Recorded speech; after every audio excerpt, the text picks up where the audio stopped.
COVID-19, virus mematikan yang menyerang dunia. Dan berikut rangkuman kasus corona di Indonesia. Di Indonesia menjadi yang terbanyak. Masih positif COVID-19, 47 orang menjadi lebih dari 100 COVID-19 ya, ini Menteri Ketenaga. 97 kasus baru COVID-19. Terdapat penambahan kasus. Terus orang dinyatakan sembuh. Ya, akibat COVID-19. Bismillahirrahmanirrahim. Assalamualaikum warahmatullahi wabarakatuh.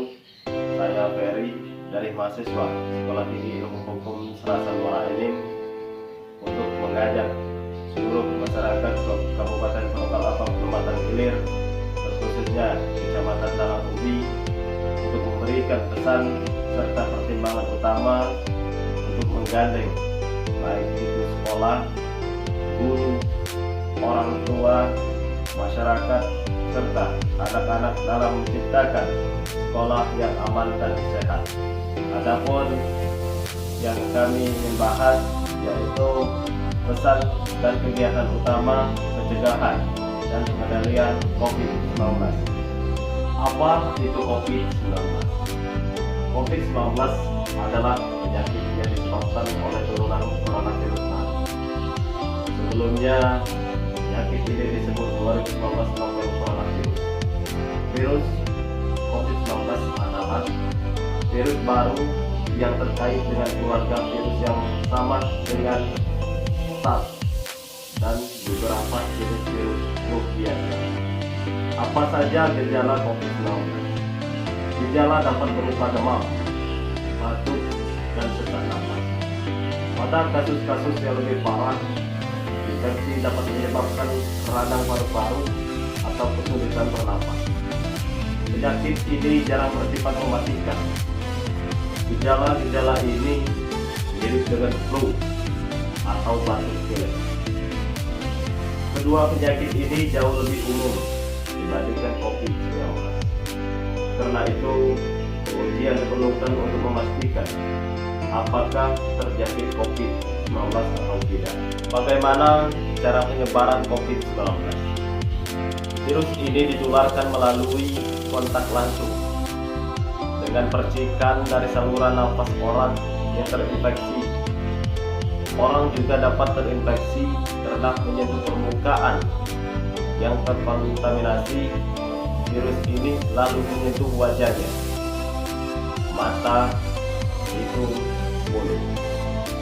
Virus COVID-19 dapat bertahan di atas permukaan benda selama beberapa jam, tetapi dapat dibunuh dengan disinfektan biasa. Siapa yang paling berisiko? Kami terus mempelajari dampak COVID-19 pada orang setiap harinya. Lansia dan orang dengan gangguan kesehatan kronis seperti diabetes dan penyakit jantung tampaknya lebih berisiko mengalami gejala-gejala yang parah. Tetapi sejauh ini laporan kasus COVID-19 pada anak-anak relatif masih sedikit. Virus ini masih baru dan kami perlu mempelajari dampaknya pada anak-anak yang lebih lanjut.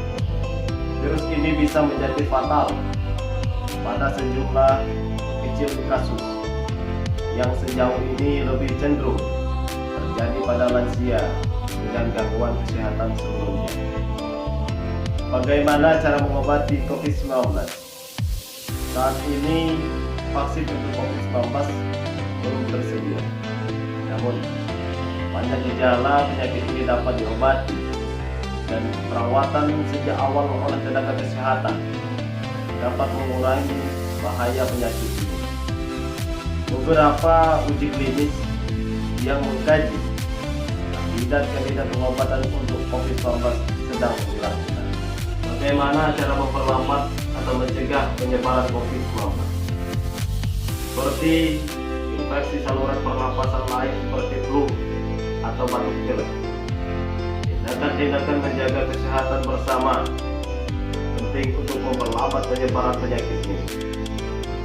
Tindakan-tindakan menjaga kesehatan bersama adalah tindakan-tindakan pencegahan biasa seperti tidak meninggalkan rumah saat sakit, menutupi mulut dan hidung dengan siku terlipat atau tisu saat batuk atau bersin. Segera buang tisu yang sudah digunakan tersebut. Rajin mencuci tangan dengan sabun dan air. Membersihkan permukaan dan benda yang sering disentuh. Kementerian dan Dinas Kesehatan dapat merekomendasikan tindakan-tindakan tambahan setelah kita lebih banyak tahu tentang COVID-19. Wabah penyakit coronavirus atau COVID-19 ditetapkan sebagai kedaruratan kesehatan masyarakat yang meresahkan dunia, dan virusnya sekarang sudah menyebar ke berbagai negara termasuk negara Indonesia. Memang masih banyak yang belum diketahui tentang virus penyebab COVID-19, tapi kita tahu bahwa virus ini ditularkan melalui kontak langsung dengan percikan dari saluran napas orang yang terinfeksi atau yang keluar melalui batuk dan bersin. Orang juga dapat terinfeksi karena menyentuh permukaan yang terkontaminasi. Virus ini lalu menyentuh wajahnya, mata, hidung, dan mulut. Meskipun COVID-19 terus menyebar, masyarakat harus mengambil tindakan untuk mencegah penularan lebih jauh, mengurangi dampak wabah ini, dan mendukung langkah-langkah untuk mengendalikan penyakit ini. Perlindungan bagi anak-anak dan fasilitas-fasilitas pendidikan sangatlah penting. Diperlukan kewaspadaan untuk mencegah kemungkinan penyebaran COVID-19 di sekolah. Tetapi hal ini harus dilakukan dengan hati-hati agar tidak terjadi stigma pada pelajar dan staf yang terpapar virus ini. Penting untuk diingatkan bahwa COVID-19 tidak membeda-bedakan perbatasan wilayah, etnis, disabilitas, usia, atau jenis kelamin. Tempat pendidikan harus terus menjadi lingkungan yang terbuka dan mendukung bagi semua orang, di mana ada sikap menghormati satu sama lain.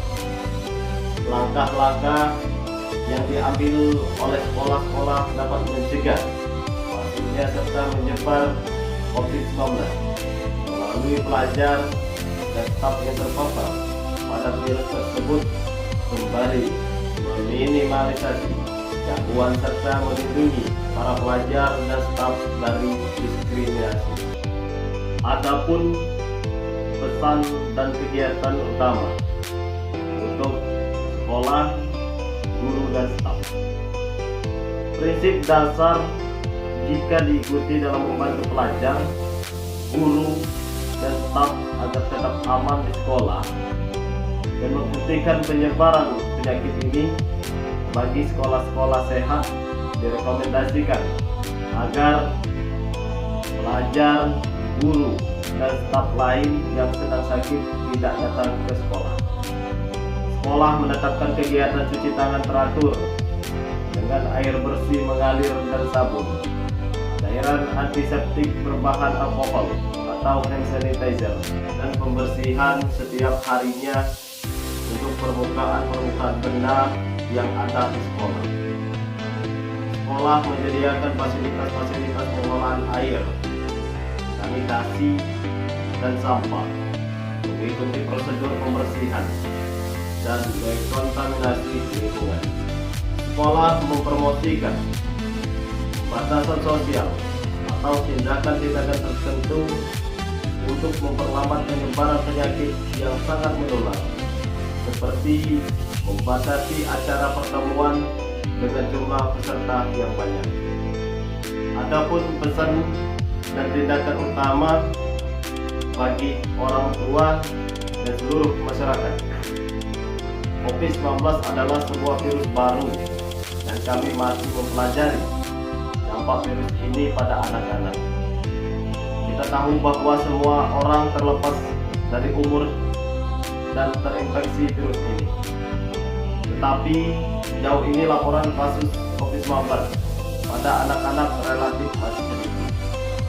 Virus ini bisa menjadi fatal pada sejumlah kecil kasus yang sejauh ini lebih cenderung terjadi pada lansia dengan gangguan kesehatan sebelumnya.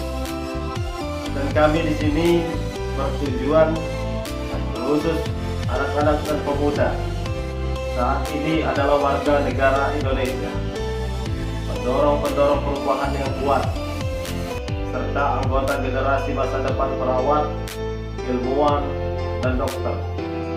Setiap krisis yang terjadi merupakan kesempatan membantu mereka belajar, menumbuhkan simpati, dan memperkuat ketahanan sambil membangun masyarakat yang lebih aman dan peduli, memberikan informasi dan fakta tentang COVID-19, membantu mengurangi rasa takut dan khawatir pada pelajar tentang penyakit ini, dan mendukung kemampuan mereka mengatasi dampak sekunder dalam hidup mereka.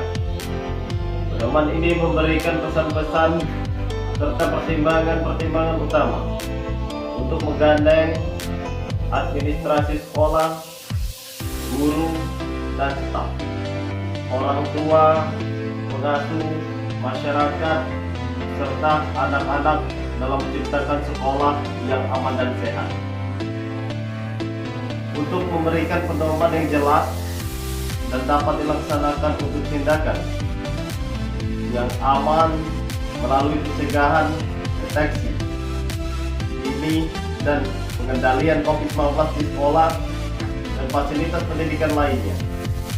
Pedoman ini memang disesuaikan untuk negara-negara yang telah mengkonfirmasikan adanya penularan COVID-19, tetapi relevan untuk konteks-konteks lain.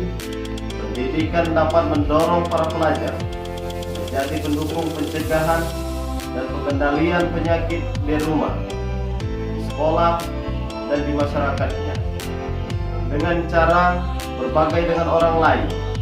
Cara-cara mencegah penyebaran virus, tetap menjalankan sekolah dan aktivitas dengan cara yang aman. Tetapi jika dilakukan dengan baik, dapat meningkatkan kesehatan masyarakat. Demikianlah dapat kami bahas tentang penyuluhan, pesan dan kegiatan utama pencegahan dan pengendalian COVID-19. Saya akhiri. Wassalamualaikum warahmatullahi wabarakatuh.